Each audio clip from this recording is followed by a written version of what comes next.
Well, week 11 happened. Truth be told, it was honestly one of the more forgettable weeks so far this season. Nothing really notable happened. Well, except for this. And this too, I guess. Anyway, last week was my worst in a while, as I went just 8-6, bringing my total record on the season to 108-58. In this video, I'll be predicting every week 12 game, with score predictions. If you enjoy this video, then please drop a like and subscribe if you're new. Subscribing takes just a second and it really helps me out. Thank you, and let's get started. Tennessee Titans vs Houston Texans. The Titans had a predictable loss to the Vikings, but it wasn't too bad. Will Levis played well again, and they did have to deal with some questionable calls, though Isaiah Prince and Nicholas Petit-Frere are problems and they should not be playing at all. I do think that in the last couple of weeks, Levis has shown that he can be a good quarterback. We're finally starting to get some of those big explosive plays with that big explosive arm of his. Against the Chargers, it was the big touchdown to Calvin Ridley, and against the Vikings, it was the 98-yard touchdown to Nick Westbrook-Akine. He also had a 51-yard touchdown to Calvin Ridley in the Vikings game called back by a penalty. If he can continue this trajectory, then he will be the starter next year, no matter what the Titans' final record is. The Texans beat up on a really bad Dallas team. Nico Collins came back and was an immediate impact. He only had 54 yards on the stat sheet, but he did have a 77-yard touchdown called back due to a penalty. I think the Titans can be competitive in this game, but I'm taking Houston 27-17. Despite the recent flashes from the Titans, I still think the Texans are by far the better team. Minnesota Vikings vs Chicago Bears. Well, it looks like Shane Waldron was the problem. The Bears offense looked functional for the first time since week 6, putting up nearly 400 yards. But this game confirmed that Matt Eberflus has to go. The final drive really confirmed it. Caleb made some incredible plays to put the Bears on the Packers' 30-yard line with 48 seconds left and a timeout. In that span, the Bears ran one play for 2 yards and set Cairo Santos up for a 46-yard field goal. What they could have and should have done is,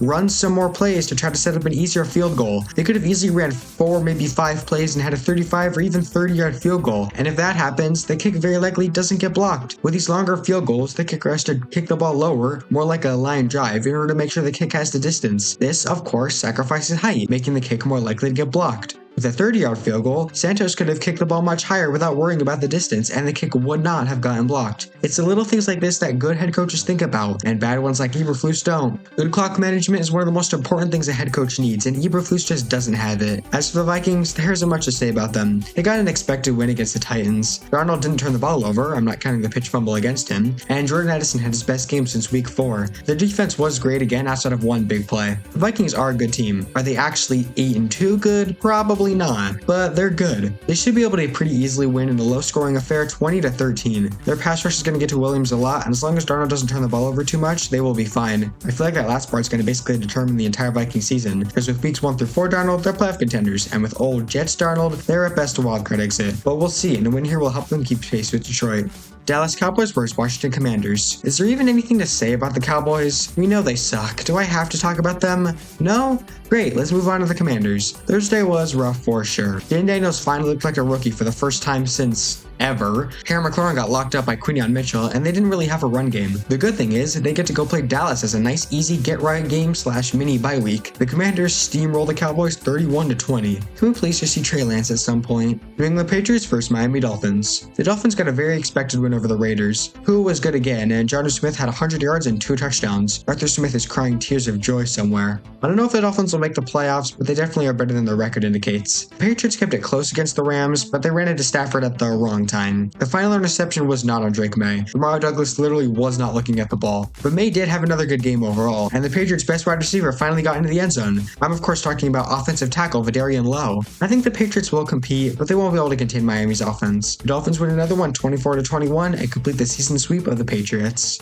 Kansas City Chiefs vs Carolina Panthers. The Chiefs finally suffered their first loss since December 25th, 2023, or 329 days. The 1972 Dolphins are rejoicing right now. Their defense had its worst game of the season, and Mahomes' 2 interceptions weren't great, although the second one likely wouldn't have changed the final outcome even if it didn't happen. While it is nice that the Chiefs won't go 17-0, they still are Super Bowl contenders, and everybody knows it. And there are some teams that would give everything to be 9-1 right now. But how about the Panthers? Yes, their last 2 wins are against the Saints and the Giants, both garbage teams, but Bryce Young is really settling in. His last 2 games have been some of the better ones in his career, even if the raw stats don't show it. He's finally showing some of that confidence that he had at Alabama, and it just looks like he's having fun out there. It's really nice to see him play well, because he's been put in a really shitty situation ever since he got drafted, and it seems like the Panthers finally have a semblance of stability on the offensive side of the ball. And while it would be really, really funny to pick the Panthers to win this game, I am going to go with the Chiefs 34-21. The Panthers defense is still awful, and the Chiefs bounce back and become the first team with double-digit wins, at least until this game happens. happens. Tampa Bay Buccaneers versus New York Giants. Both these teams were on bye last week, but still have some interesting stuff to talk about. The Bucs are simple. They get Mike Evans back, which is huge for their offense. The Giants decided, and rightfully so, to bench Daniel Jones. Not only bench him, but make him the QB3. Oh, how the mighty have fallen. In place of him is Tommy DeVito, the most entertaining backup since Jameis Winston. Last year, Tommy Cutlets won just enough games to keep the Giants away from any of the top QBs, so let's see if he can do that again. In this one though, I think the Bucs get back on track with a 28-23 win. Don't count out the Bucs just yet, they could still make the playoffs. Detroit Lions versus Indianapolis Colts. Hey Indy, did you learn your lesson? Anthony Richardson just went out there and had the best game of his career, period. He made throw after throw and big play after big play and even led a very impressive game-winning drive at the end. I guarantee you Joe Flacco doesn't win this game. But unfortunately for them, they get the Detroit Lions. I said last week that the Jags-Lions game could turn into another Tennessee situation, and it was even worse than that. I think the Colts will have a good game, but they won't beat the Lions. Detroit wins 38-20, and let's all hope it's not worse than that.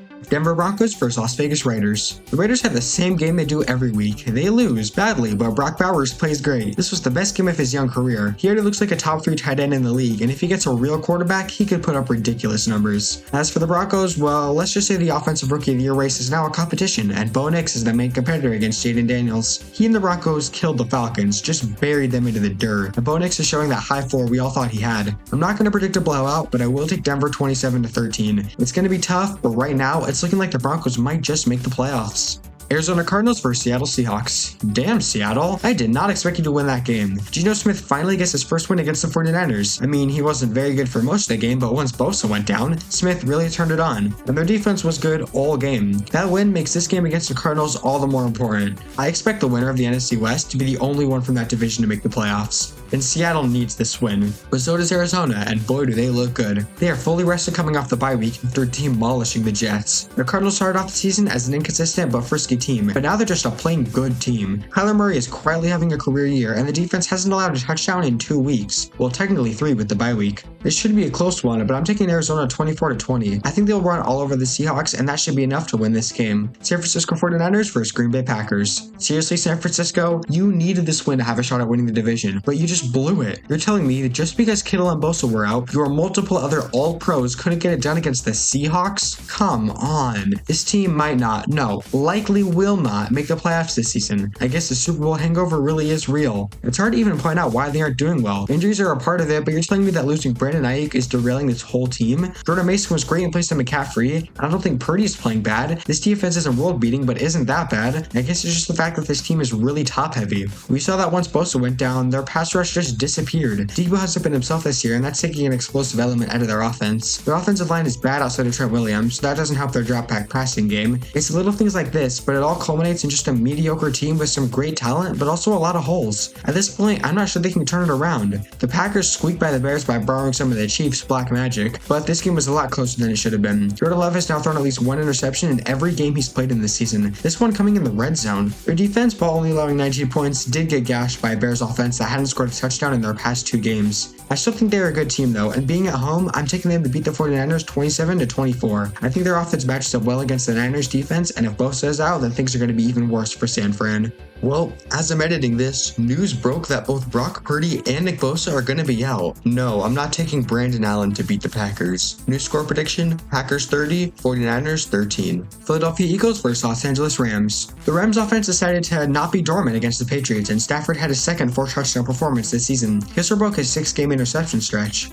It's clear how vital Cooper Kupp and Puka Nacua are to this team, because the Rams are a completely different team with them in there. I know, shocker. The Eagles got a massive win against the Commanders to take first place in the NFC East and improve their win streak to an impressive 6 games. This is another big one because the Eagles are probably going to have to win at least 4 or 5 of their remaining games if they want to win their division. Getting a win here would be nice because they have to play Baltimore, Carolina, Pittsburgh, and Washington in their next 4 games, and 3 of those are going to be tough. Sorry, Carolina. I do think the Eagles are going to win here though, 30-23. They will allow points, but Saquon should have a big day, and the Rams defense is simply not going to be able to contain the Eagles playmakers. Baltimore Ravens versus Los Angeles Chargers. The Harbaugh Bowl. Last time these two coached against each other, John Harbaugh won the Super Bowl, but things are different now. Jim Harbaugh has the Chargers playing really well. They almost charged it against the Bengals, but they didn't. Justin Herbert is finally having a legit MVP level season. He only has one interception all year, back in week 2, and he had another great game against the Bengals. Some of the throws he made were just sensational. His first touchdown to Will Dissly was incredible ball placement. The Ravens, on the other hand,